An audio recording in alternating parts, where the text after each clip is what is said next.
I'll go on Twitter and I will retweet it so everybody knows that we are on. Of course, we're up against The Walking Dead and the Oscars and Ash vs. Evil Dead tonight, so I don't imagine there's going to be a ton of people watching the show tonight. Hey, you know what? Fuck all those places. We're better. Yeah. All right. I mean, it's not like anything that we want to win is going to win anything at the Oscars. Yeah, you know. I would love to see. It would be awesome if like Last Jedi won Best Picture and pissed all those people off that hated on it. Oh, I would run through my office tomorrow saying, fuck all of you. That'd be great. Your argument is invalid. Yeah. You guys are done. You guys suck. All right, well, I know Logan was voted for or nominated for something. I think like best adapted screenplay or something. I think it won too. That I would love Twitter. To see. Yeah, that was on Twitter a little while ago. I just saw that it actually won, so I'm quite happy about that. Oh, good. Very good. All right. We are published to Facebook. Streaming. Yeah, the stream is good, and we are up and running. Yeah, just shared to Facebook, so. Okay.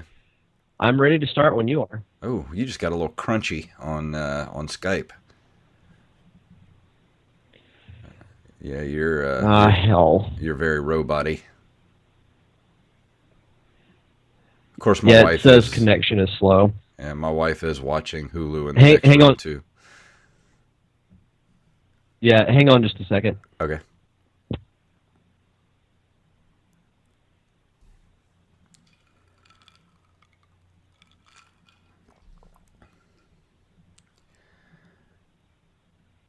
Let's see. So tonight we're going to be talking about a few nice things tonight. Got a lot of news since we haven't been here in a couple of weeks. You guys, did you miss us? Because we missed being here. And also want to let everybody know that I am streaming the games that I'm going to be reviewing. So just follow me right here on Twitch, twitch.tv/jfunktastic if you want to watch. Just follow me on Twitter @jfunktastic if you want to. For when I'll tweet out when I'm going to be playing each week, so that you guys can join me. Okay, I'm back. All right, you're still a little robot-y, but hopefully it'll clear up. I had to shut my Apple TV off, so yeah, I'm seeing the connections a little bit better now. So okay, we'll see what happens. All right. Well, we'll go ahead and start the show, and if we need to, we can always hang up and call back and just see if that helps. Did you want to try that? Yeah. Okay. Let me go ahead and hang up here.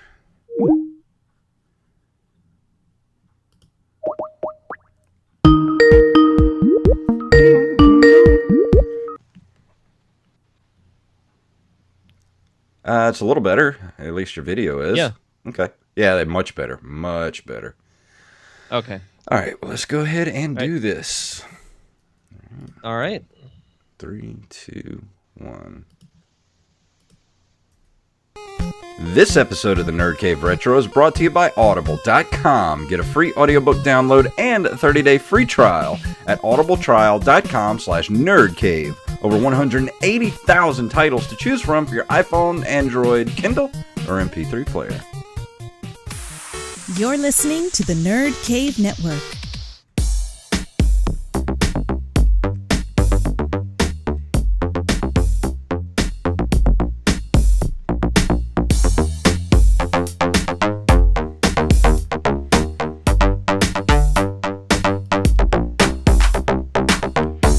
Greetings, programs, and welcome back to the Nerd Cave Retro Show. My name is Jason Robbins. And I'm Derek Diamond. So it's been a few weeks since we've been here. I have missed it so much.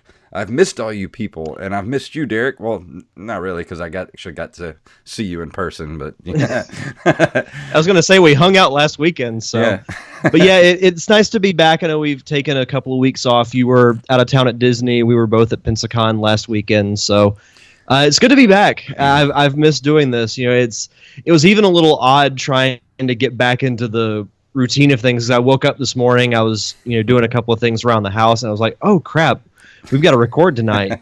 But no, it's good. It's good to be back. I know if the sound quality is a little different and the video is different, I do apologize. I left my laptop at work on Friday, and rather than make the 20-minute drive to go downtown to pick it up and then 20 minutes to drive back, I was like, you know what? I'll just use the desktop. So I don't blame you. It's all good.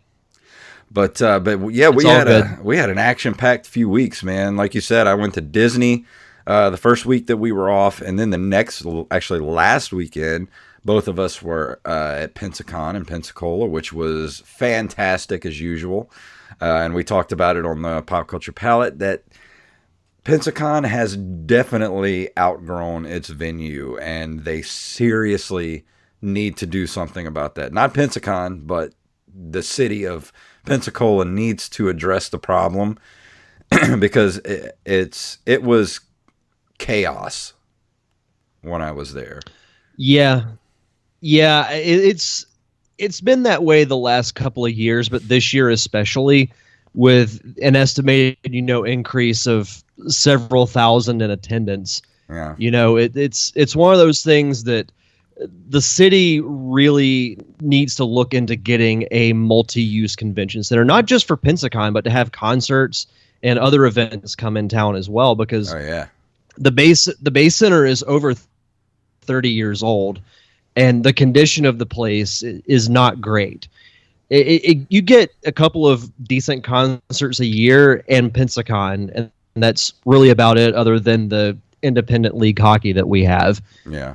It really needs to happen. They've already said that Pensacon 2019 is going to be back at the Base Center, which is great and all, but it just needs to happen. Yeah, it really does. When we were talking about it when we went to McGuire's that Saturday night, I could even tell on Friday with how chaotic things were that I was like, this just needs to happen. And there's a couple of places in town where you could build it, but dealing with the city, and I can tell you from past experience with the job that I have, because the stadium I work at is not owned by the team, it's owned by the city. Yeah. So if we even want to get like the windows changed out in the press box, we have to go through the city to do it, and it's not the easiest process in the world. So I can't even imagine the delegation with trying to build a brand new building. Well, not only that, but everything's so compact in the downtown area. It's like, where are they going to build it? There's no empty property anywhere. And if you rebuild another facility right there at the same spot, you still have the same problem of, the size. You can't get much bigger than what it already is, because it's sandwiched in between, an interstate and the city streets and the parking lots and, the Grand Hotel. So it's just a logistics issue. I mean, I don't think they ever expected Pensacon to be as big as it is. I mean, it deserves to be as big as it is because it is a really good convention to go to. Really quality guests, great panels, a film fest, and all this stuff is so spread out over the city that it's impossible to see everything that you want to see. Even if you're there for 3 days, I mean, you could be, you want to see one panel here at the Grand, but the next panel is in 10 minutes, but it's, across town at the Sanger. And it's like, how are you going to get to all the stuff that you want to see? It's physically impossible. Yeah, and it's just what they have to do, with the space limitations. It's the best they can really do. And I think they've made the best of the situation. But there's really nowhere else in town that they could use that's in close vicinity to the Base Center. I mean, maybe Vinyl, but they normally save that for, the Friday or Saturday night after party. Yeah. So I don't know if they would be able to really use Vinyl for panel space. So that they've they've really kind of maxed out. But Yeah. all in all, it was still a fun weekend. I got to do a couple of cool interviews for my show, the Derek Diamond Experience. Got to interview Claudia Gray, who's a Star Wars author, wrote Bloodline and Leia, Princess of Alderaan. That episode is out now, and this Thursday I'll be releasing my interview with Mystery Science Theater 3000 writer Bill Corbett, who is also the voice of Crow. Oh, and both are really fun interviews. A couple of weeks ago, you did an interview with Mr. Charles Martinet, who is the voice of Mario, and you and I both managed to get some Super Mario Brothers 3 very large posters of Super Mario Brothers 3 signed by Mr. Charles Martinet.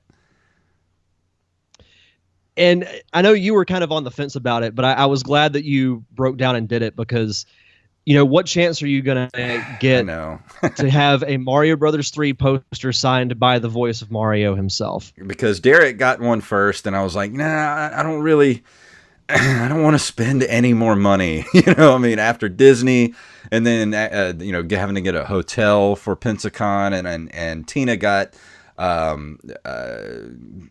a couple of autographs and stuff. Adrienne Barbeau, she got an autograph from her, and we got a couple of pop figures, and I really didn't want to spend any more money. I was like, man, this is the voice of Mario. Like, this is the guy who, he's been the voice of Mario like over half of my life. Ever since Mario has had a voice, it's been done by the same guy. So I was kind of on the fence about it, and Derek was like, go, I'll get it for you. I'm like, no, I don't want you to have to spend the money on me. And Tina finally was just like, look, you never spend any money on yourself, so let's just do this because you're going to hem and haw about it, and then you're going to be so disappointed that you didn't do it afterwards. I was like, you know what? You're right. So I went right back in there, got my poster, got it signed, and I was like a little kid on Christmas, man. I was just like hopping out, like, I'm so happy. So shout out to Tina for convincing you to get the poster. And tell everybody about the survey panel. Oh, it was great, man. And we watched the movie, and everybody seemed to enjoy it. And we had a really great panel, lots of good questions. And as far as I know, Derek here got the audio from it, so we may hear that sometime in the future if the audio came out good.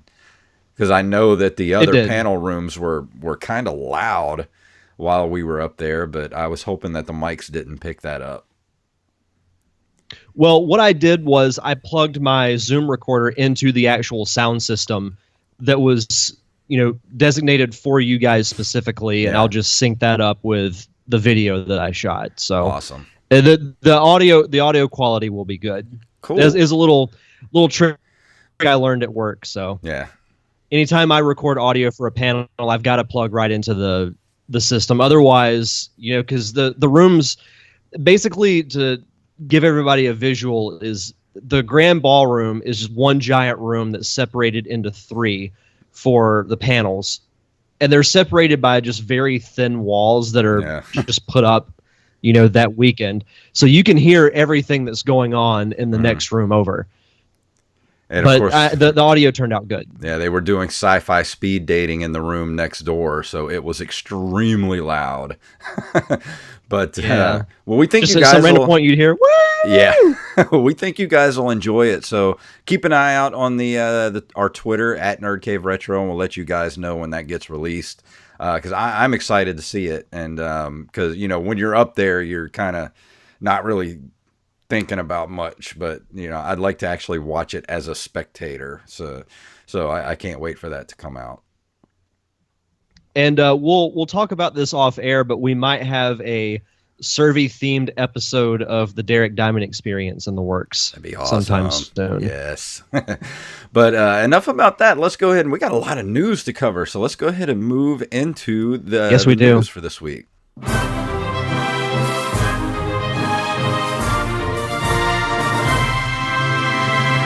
As if Atari is not doing enough weird shit lately, and sorry for the the language, This is from Forbes.com. Atari is launching its own cryptocurrency, Atari Token, because of course it is.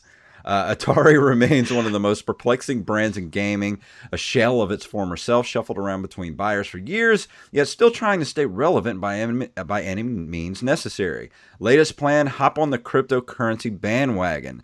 Atari is launching its own cryptocurrency called the Atari Token. Everything else seems to be rather out there. And I'm not going to read this whole quote. It was all about the blockchain technology and all that kind of stuff. And the Atari. Here, I'll just kind of paraphrase it.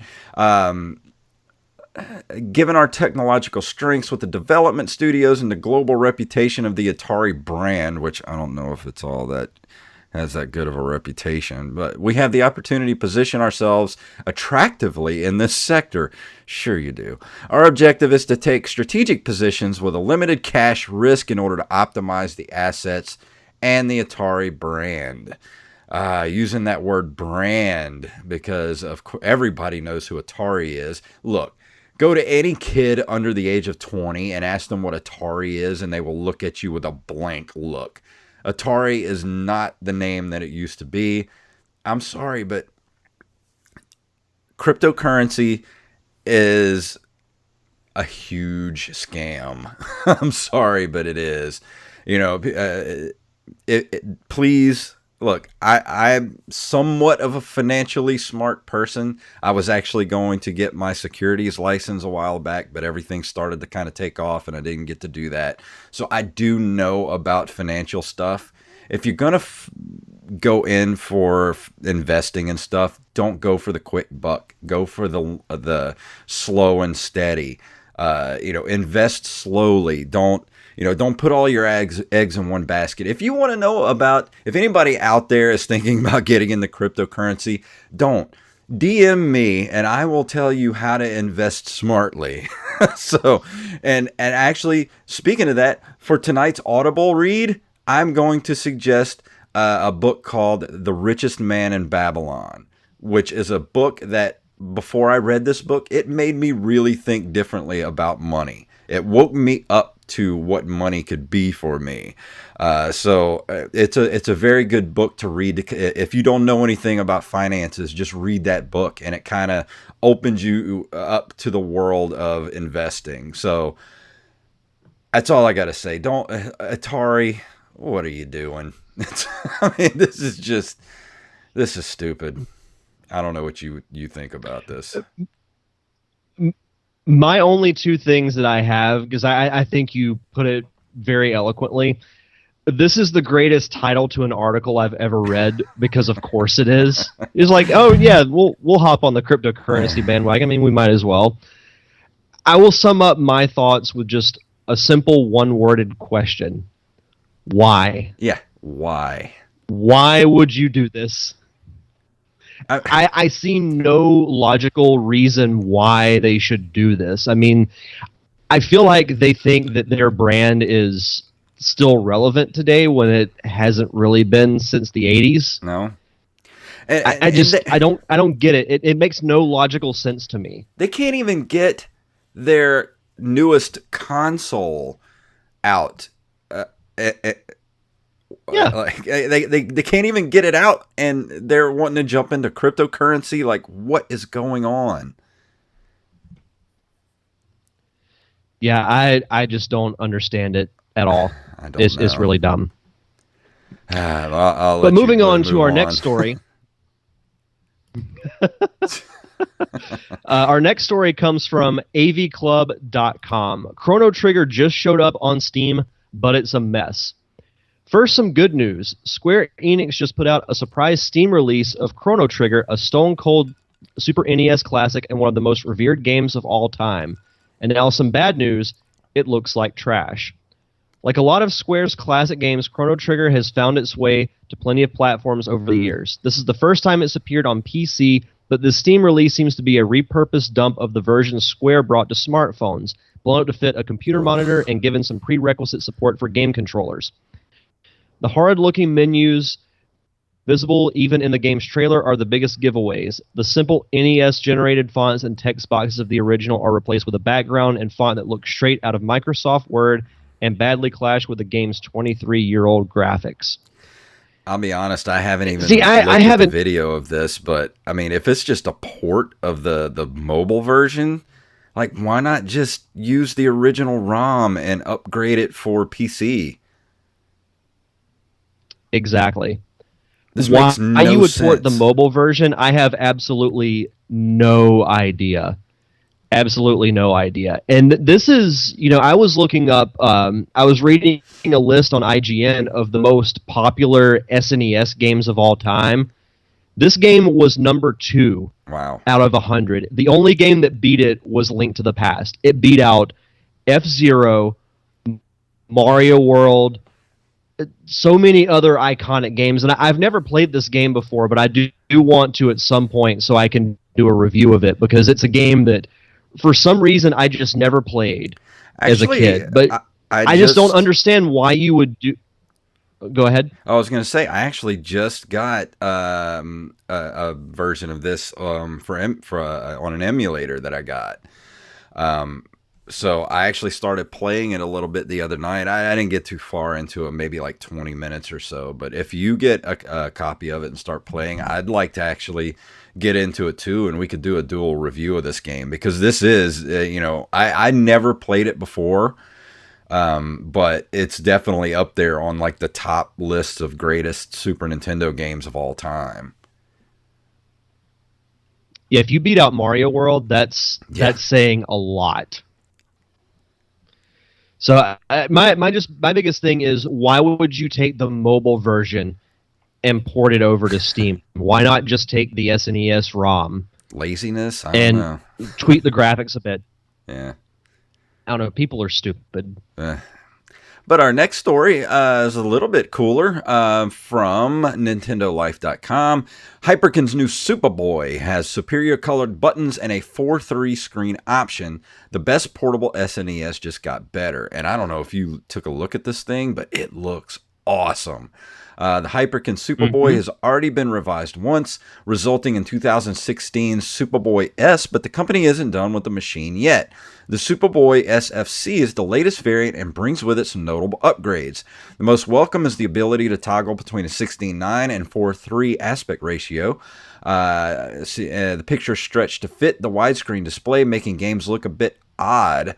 That was for the Superboy S. But the Hyperkin has taken this feedback on board and come up with a solution for the new model. A proper 4:3 screen would have been preferable. The first model had one, but we imagine the move to 16:9 panel is related to the fact that these are available cheaply, whereas very few devices use 4:3 screens these days.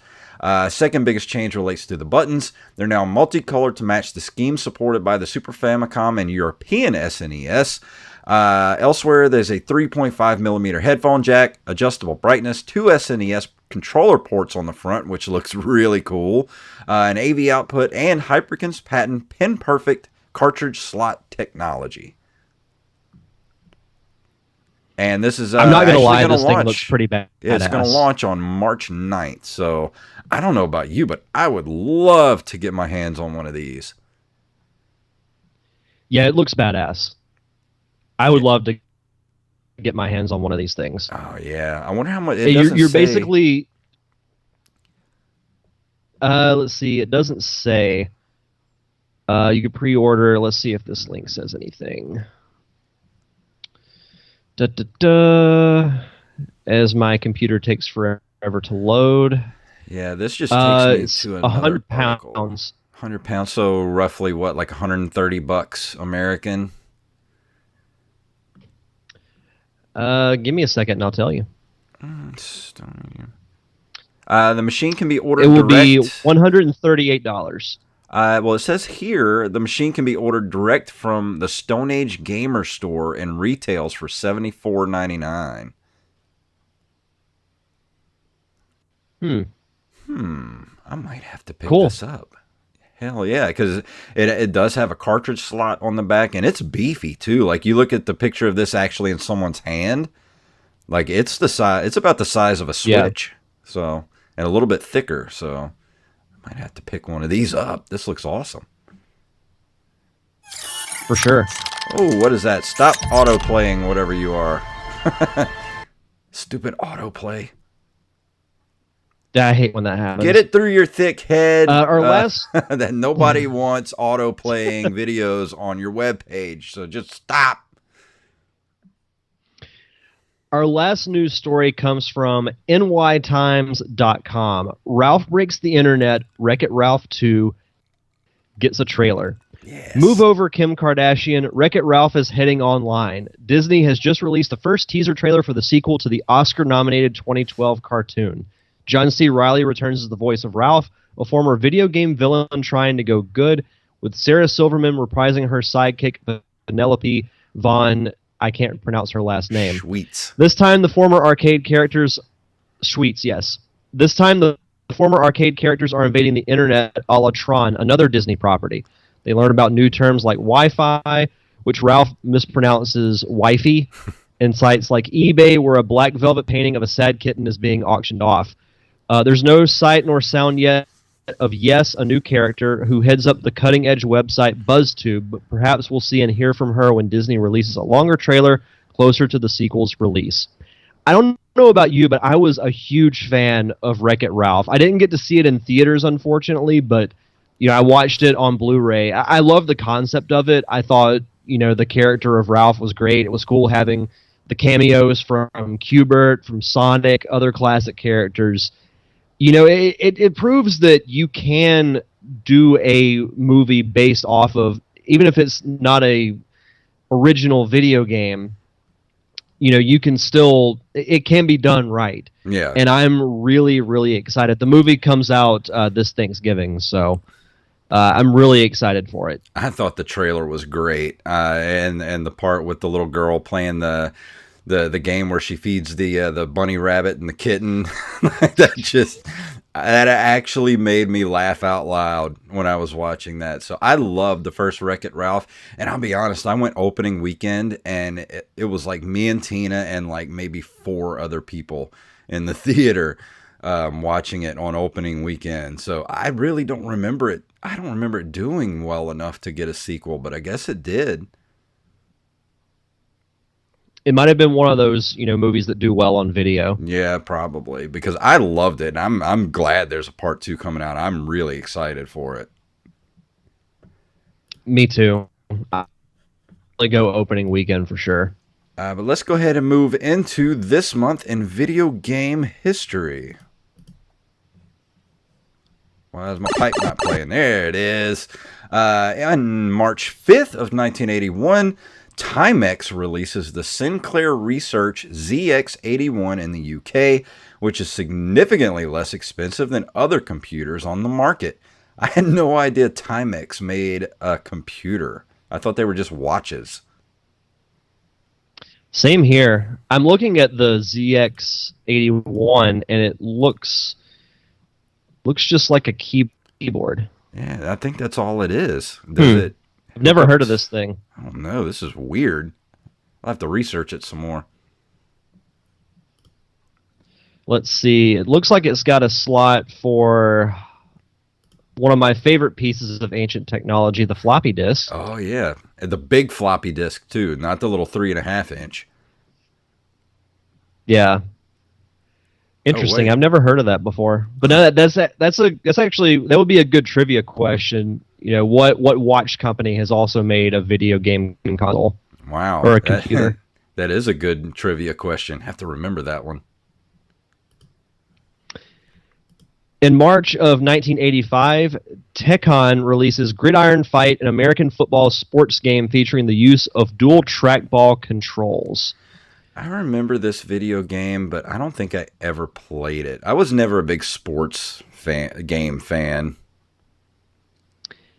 The name sounds very familiar, but I didn't really get into playing sports games until I was in high school. Oh, this is... So I know...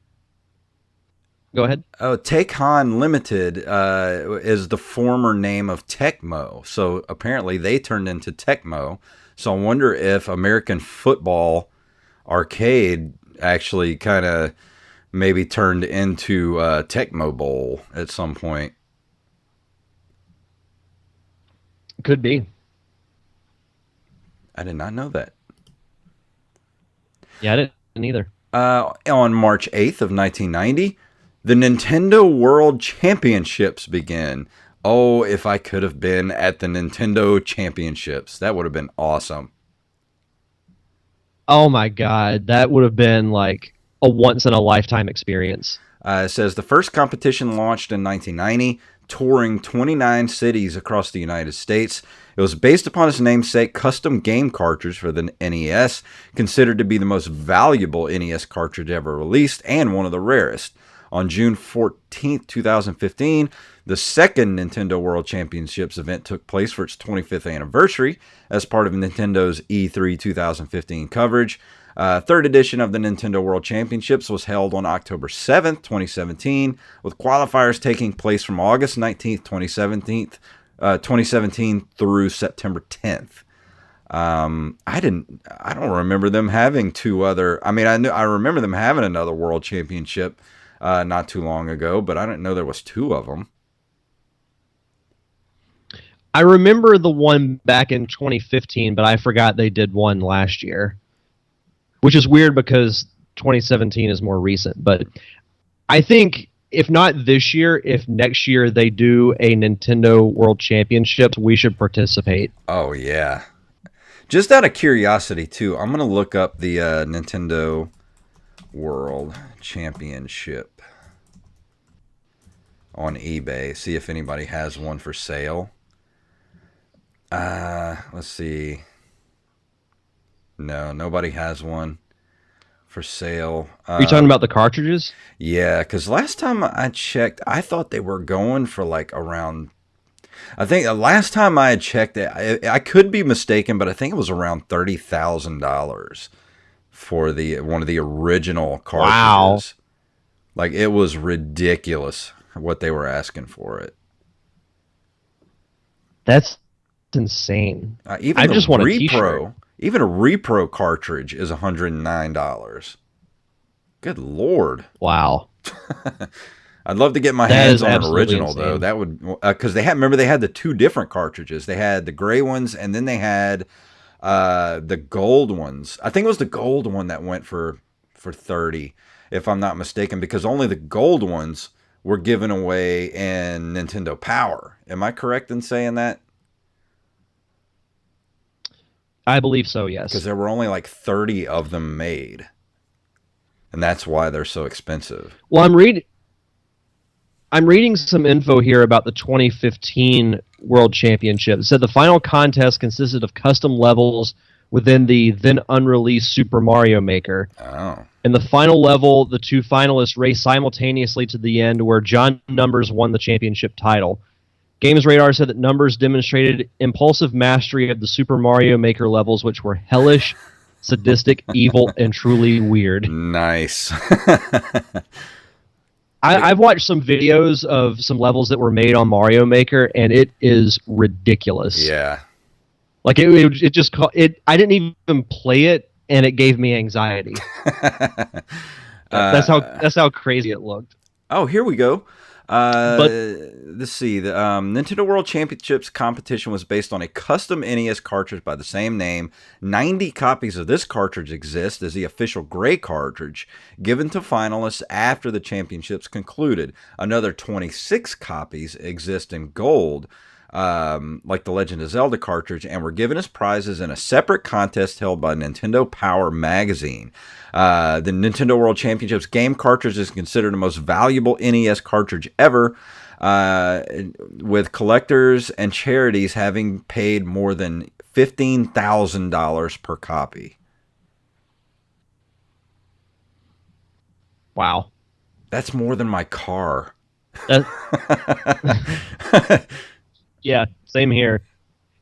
Jesus. Yeah. That is insane. But let's go ahead to close out. Oh yeah, we got one more. Sorry, Mhm. my bad. Yeah. So to close out this month in video game history, in March of 1991, Taito releases Indiana Jones and the Last Crusade for big breath to do this. DOS, Amiga, Amstrad, CPC, Atari, ST, Commodore 64, Game Boy, NES, Sega Master System, Mega Drive / Genesis, Sega Game Gear, MSX, and ZX Spectrum. So, AKA all of the consoles. All of the consoles at the same time. That's a lot of consoles. I never played this game, but definitely have pick of the litter to choose from between what you want to play it on. I don't remember this coming out either. I looked this up on Wikipedia, and the only Indiana Jones game that I remember coming out there was one for the Atari.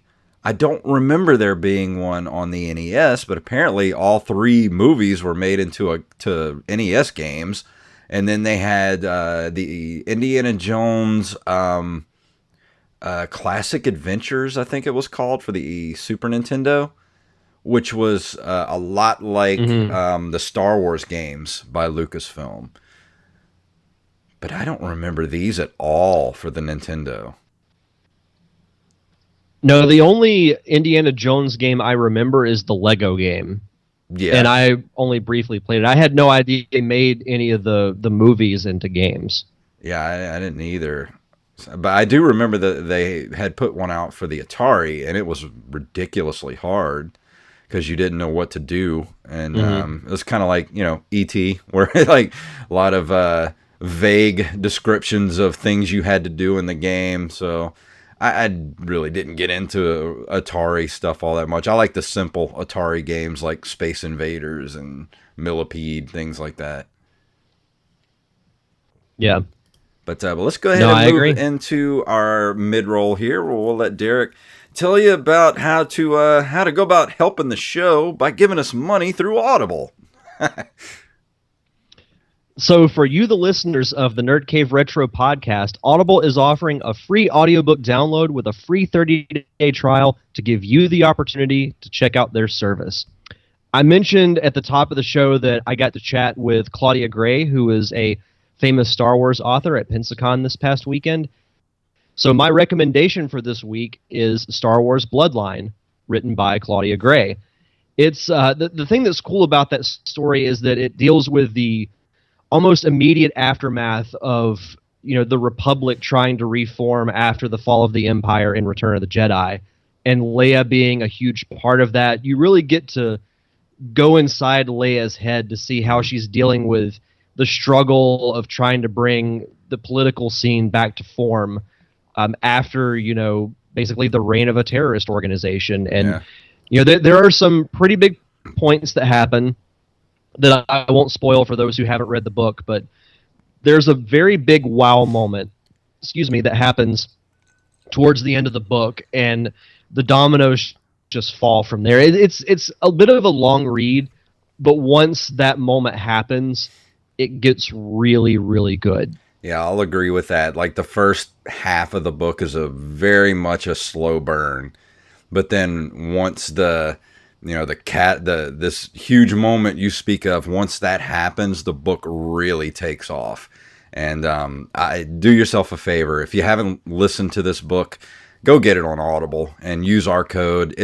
I highly recommend it, especially if you're a Star Wars fan. Yeah, it's definitely worth the credit, and it's you get your time out of it too. So. But in addition to that, they've got books on, fiction, nonfiction, mystery, sci-fi, romance. As we've mentioned, Star Wars. They have gaming books from Halo, Gears of War, Mass Effect, World of Warcraft.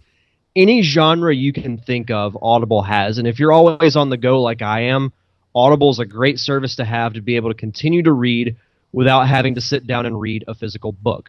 So if you want to do that, go to audibletrial.com/nerdcave. Again, that's audibletrial.com/nerdcave for your free audiobook download and 30-day free trial. And tonight we're talking about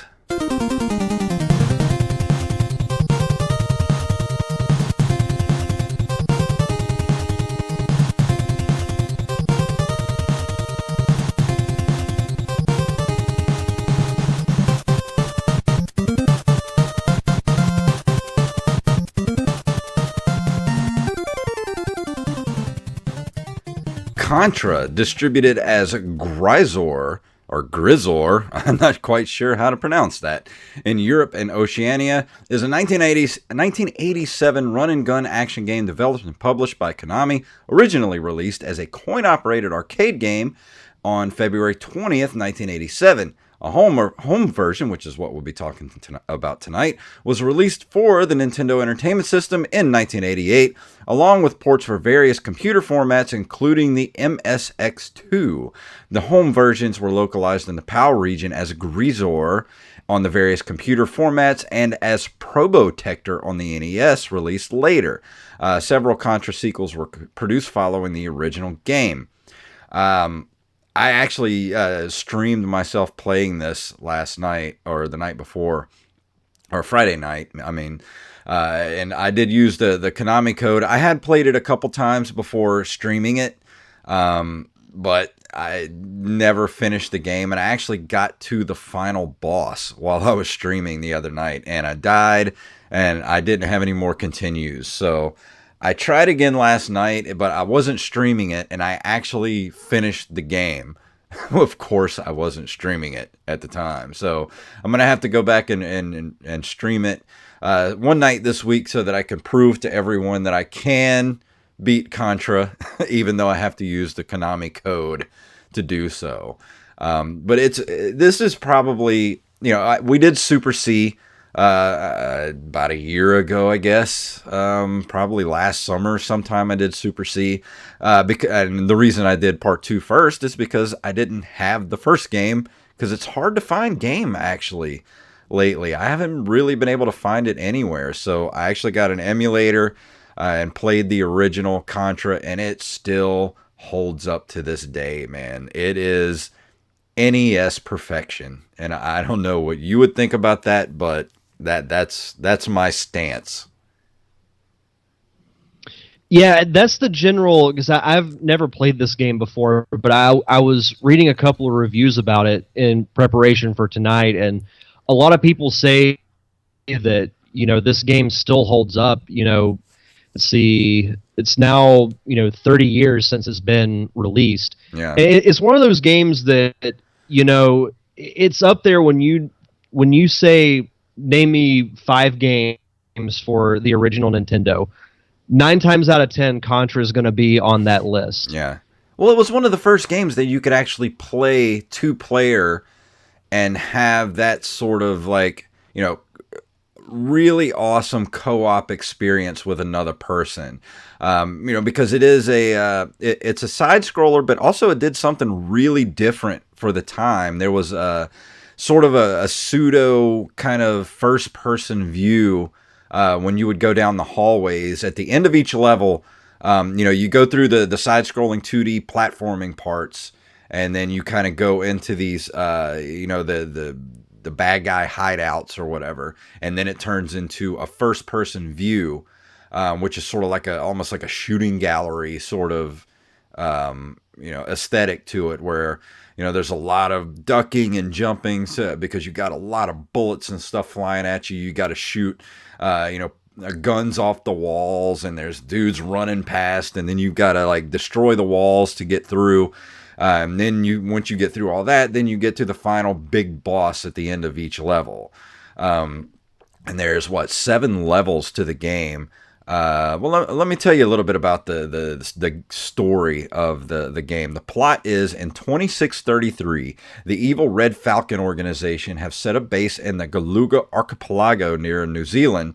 Am I saying that right? Archipelago? Never known how to say that word.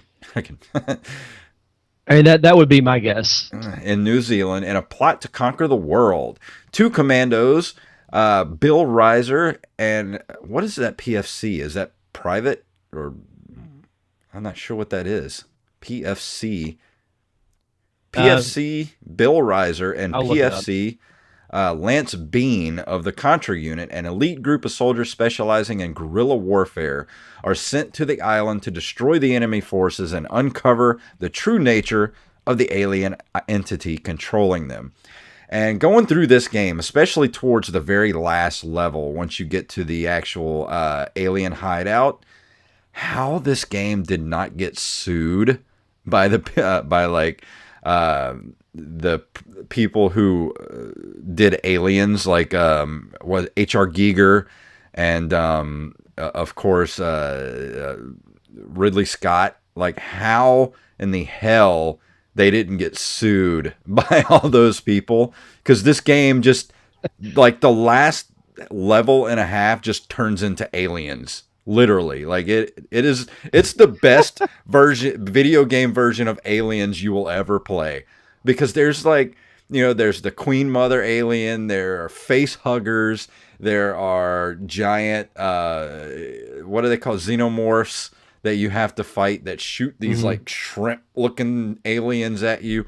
It's Aliens is what it is. I mean, you're playing, Hicks and Hudson in the last, level of the game. So I don't know if anybody else catches that other than me. I mean, even the box art.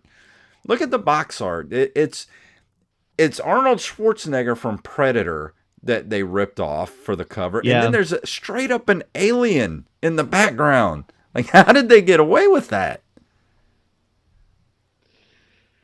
I have no idea. But to answer your earlier question, PFC stands for Private First Class. Private First Class. I should probably know that, but I'm not a military guy, so I don't know that stuff. Yeah, I'm not either.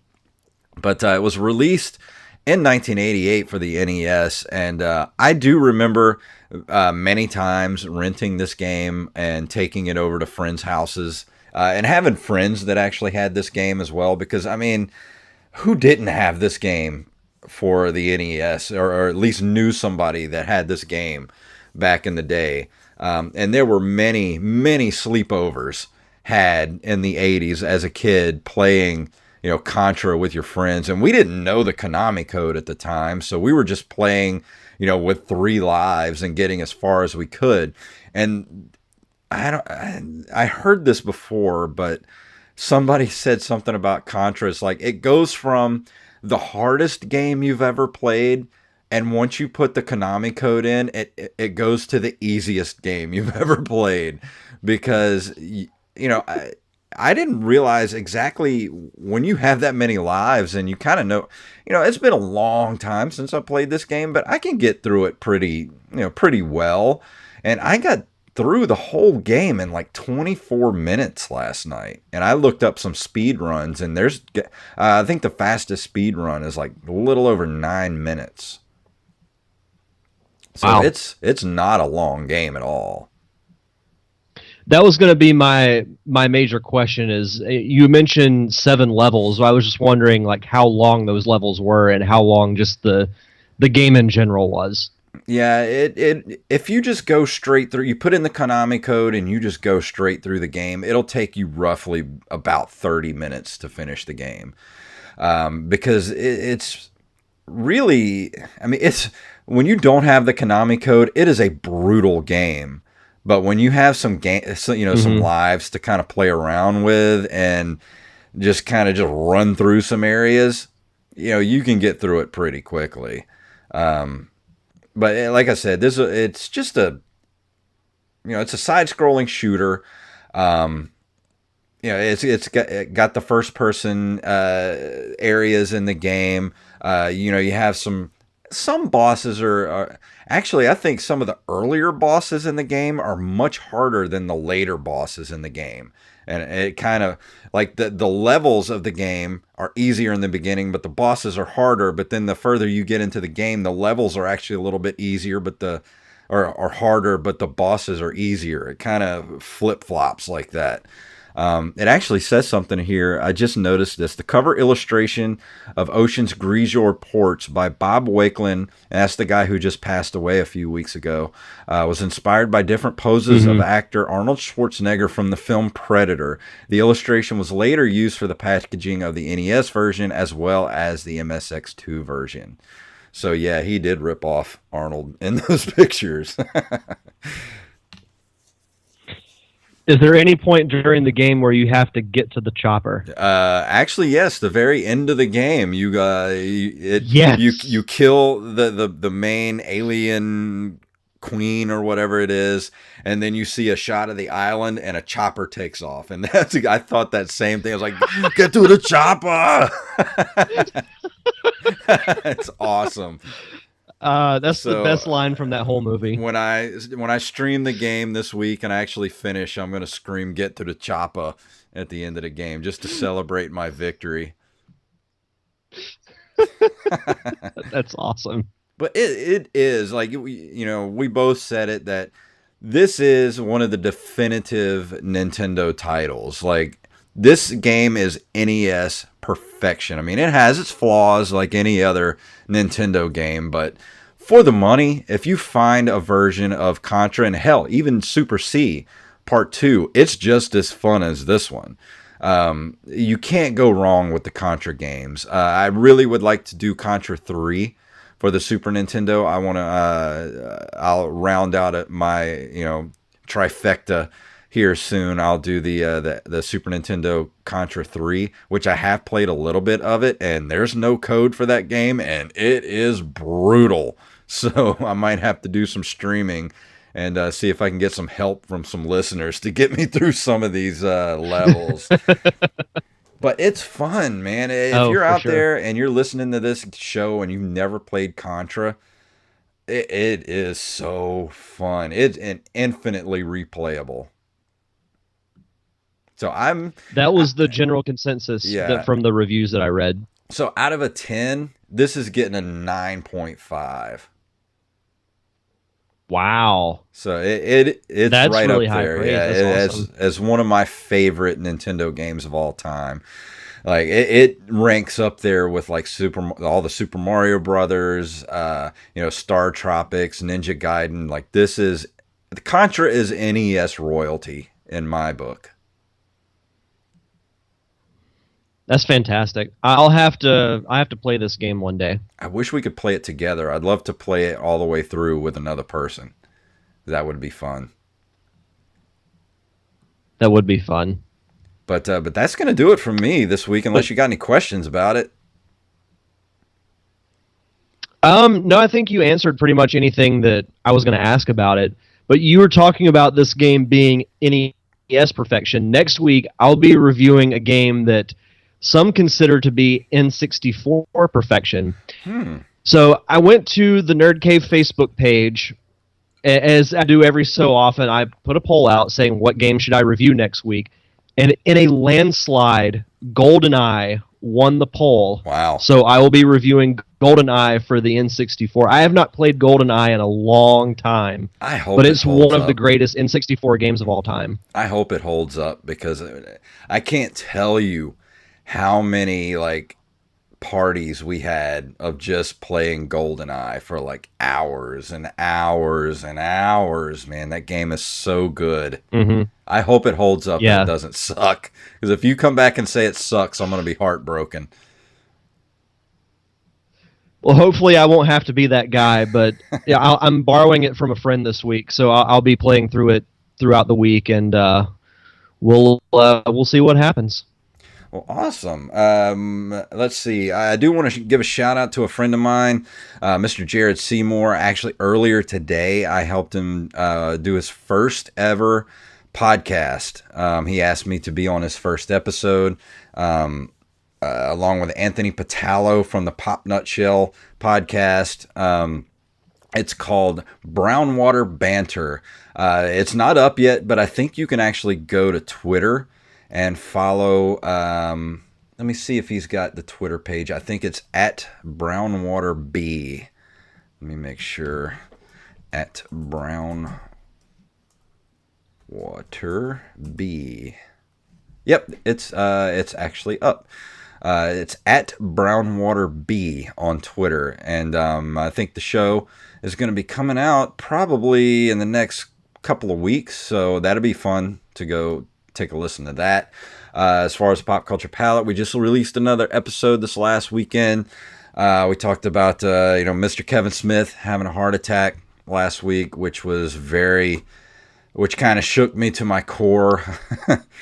And we talked about that a bit. Talked about my Disney trip, Pensacon, and just talked about a lot of stuff. So head over there, listen to our last episode at PCP Show and PCPRadio.com. And of course, follow us here, me and Derek, at Nerd Cave Retro. And if you want to watch me badly play some Nintendo games, you can follow me on twitch.tv/jfunktastic and check out on Twitter when I'm going to be streaming. So, Derek, what do you have coming up?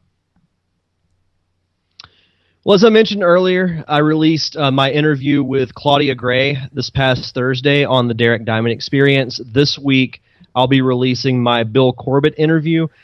What's crazy is the following week, I will hit the 4-year anniversary of doing my solo show, which it seems like, on one end, it seems like it just started yesterday, and then another end, it seems like it happened a lifetime ago. So for that, I'll probably be doing a Facebook Live AMA. I haven't done one of those in a while.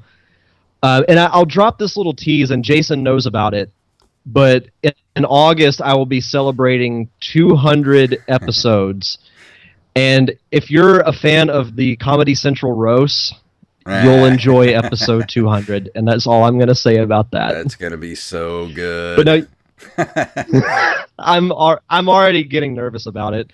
But you can follow me on Twitter at D-Diamond Podcast. Also on Instagram, every week I post a 1-minute preview of that week's episode, and also on Facebook at D-Diamond Podcast. You can see all my Facebook Live roundtables, interviews, and AMAs that I've done there as well. So you can follow me on all the social medias. And also next week, Derek's going to be out of town in 2 weeks, so we're actually going to be recording 2 episodes next week. One of next week's episode and then the week after. So if you're interested in getting the show a week before it actually releases, check us out here on Twitch, twitch.tv/jfunktastic, and we'll record both episodes back to back. And one of those episodes is going to be, we're going to hold on to it for a week. So if you're interested in getting it a week before everybody else, join us here to watch it live. And you will get it before anybody else. A live exclusive. I like it. I like it. So I think that's going to just about do it. Let me go ahead and play our music here.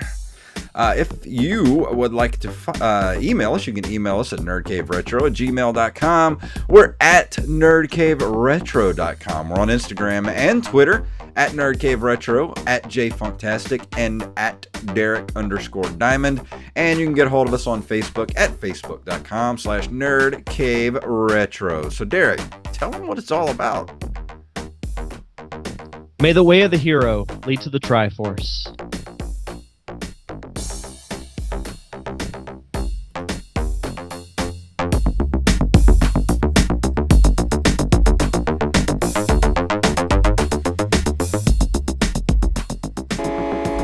You've been listening to a Nerd Cave Network production.